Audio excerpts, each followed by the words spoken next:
Hello and welcome back to another video on Unpacked Technologies. In this video, I'm going to be taking you through the steps on how to replace the traditional mechanical hard drive that is found in your MacBook Pro to an SSD so that it will speed up and make it a lot nicer to use. Today, I'm going to be using this Samsung 860 EVO SSD and it's the 500GB model. So this tutorial will work on all MacBook Pro non-Retina models from 2008 to 2012, and it will help to give them a new lease of life. So let's get straight into it.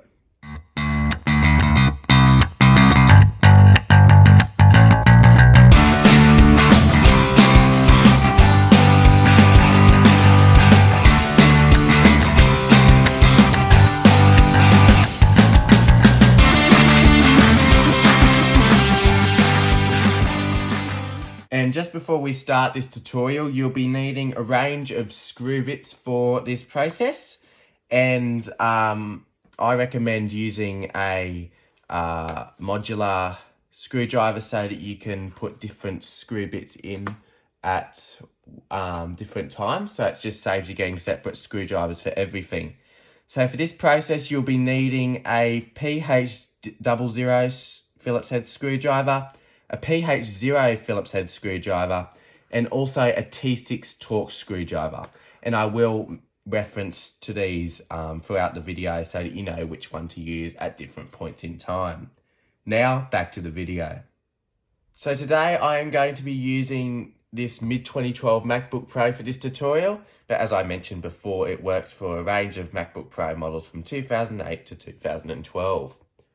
So now let's flip it over and take the back cover off, or it's also known as the back case, and then we'll have a look at the inside of the computer. So you'll need a range of screws for this process. Most of them are Phillips head, so all these screws here are Phillips head, but you'll need a couple of different sizes. So for this, for the bottom case, I'm using PH00. And then for inside later, I'll be using PH0. But you might also find that it works with a few different versions of Phillips head. They're just the ones I found to work quite well for this. So now I'll unscrew the bottom case. And it's good to have something that you can put your screws in when you take them out to keep them organized. And there are 10 screws on the bottom of this, but these 3 screws at the top are longer than the rest. So you will want to keep those separate so that you know where to put them back when we reassemble this. So I'll speed this up for you and I'll come back when I've unscrewed all the screws.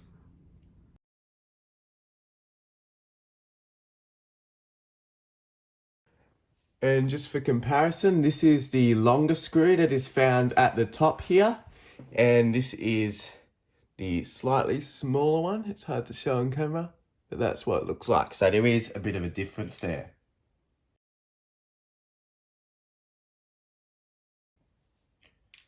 Okay, so now we have taken all the screws off the bottom, so we can lift up the bottom case off the computer and put this to the side. So now we've got a look into the computer, and while we're here, I'll show you a little bit around. So here's the battery. And it's good to make sure that before you do any repairs, you do take off the battery connector so that it's not live. So I'll do that now.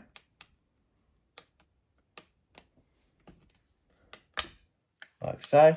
And just remove that so that it isn't live while you're working on it. We've also got the RAM slot here, and that is upgradable as well.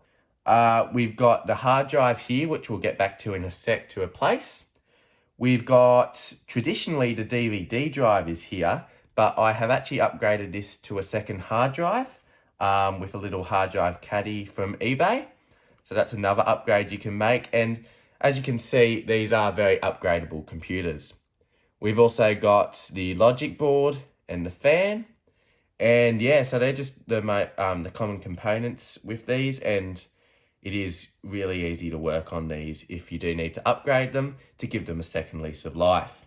So now we'll focus our attention back onto this mechanical hard drive, which we need to remove.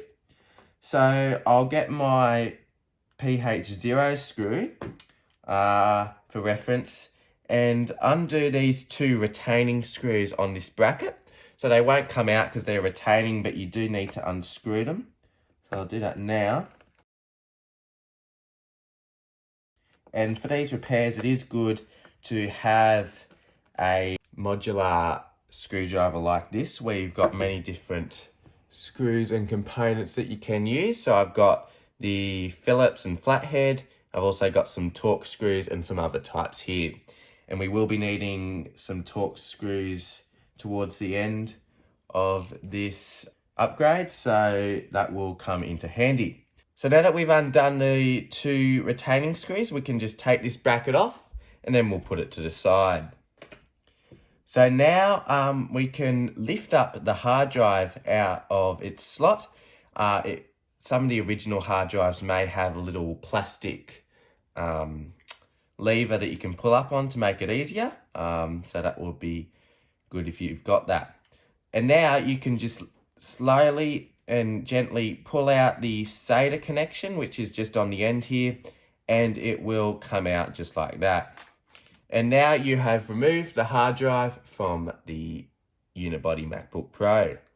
But we're not done yet. We need to remove these screws that are on the sides of this hard drive, and these will be put in to the solid state drive or the other hard drive that you're going to be putting in. So now we'll unscrew these, and these are Torx T6 screws. So make sure that you have that before you attempt this repair. And so what we'll do is I'll get in the screwdriver and then we'll unscrew this. So this is also a ratchet screwdriver, so that's why you heard that noise just then. And I'll put these screws into my container so that we don't lose them. And it is good to have all of your screws in the one place, as I said before. So I'll just do this now. Okay, so we have removed each of the screws from here. So as you can see, we've got empty screw holes now, which is good. So that's all we need for this hard drive now. So I'll put that to the side.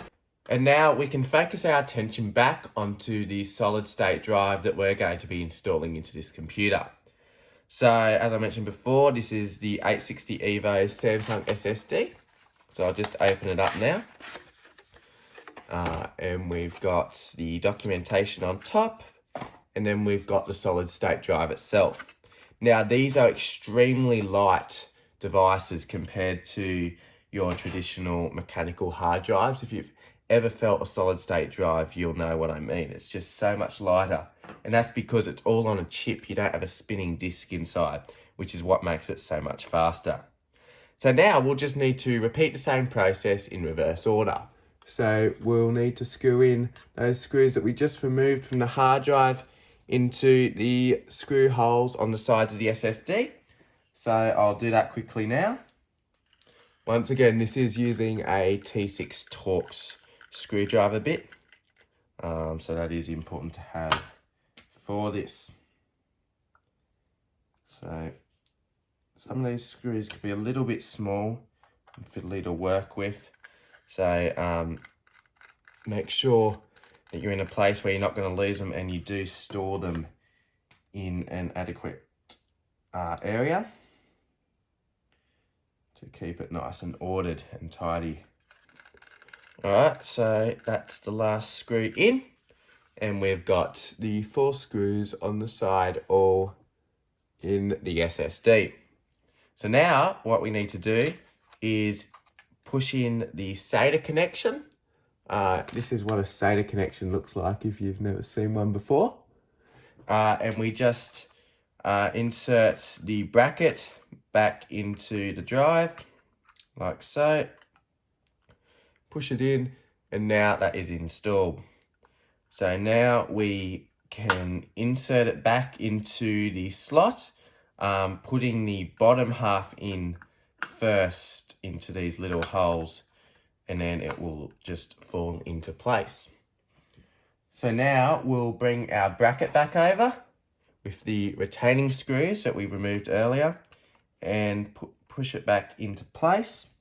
And now we'll get our PH0 Phillips head bit once again and screw in the screws on this retaining bracket. And then once you've done that, that's all we need to do for the hard drive. So you've successfully swapped it out. Now all we need to do is plug the battery back into place, and then we can reinsert the bottom case back into position. Now, before we do that, it might be a good idea if you've got some dust on your bottom case to dust it out. And also, if there's any dust in the fan, for example, just dust it out. It might make it cool a bit better and help with performance a little bit. So once you've done that, you can put the bottom case back onto there. Just clip it down nicely. And then reinstall all the screws using your PH00 screw bit. So once again, you've got the longer screws. The longer 3 screws will be going into these 3 screw holes here, just for reference, and all the short, smaller ones will be in the rest of them, so all around here. So make sure that you do keep them ordered and you put them in the right way to prevent risking damaging the inside of the computer. So once again, I'll speed this up for you so that you don't have to wait, and I'll come back when this is finished.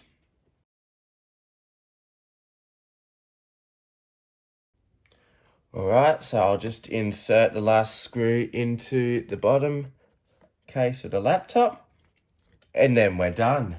So now everything is screwed back together and we've successfully installed our new SSD into this computer.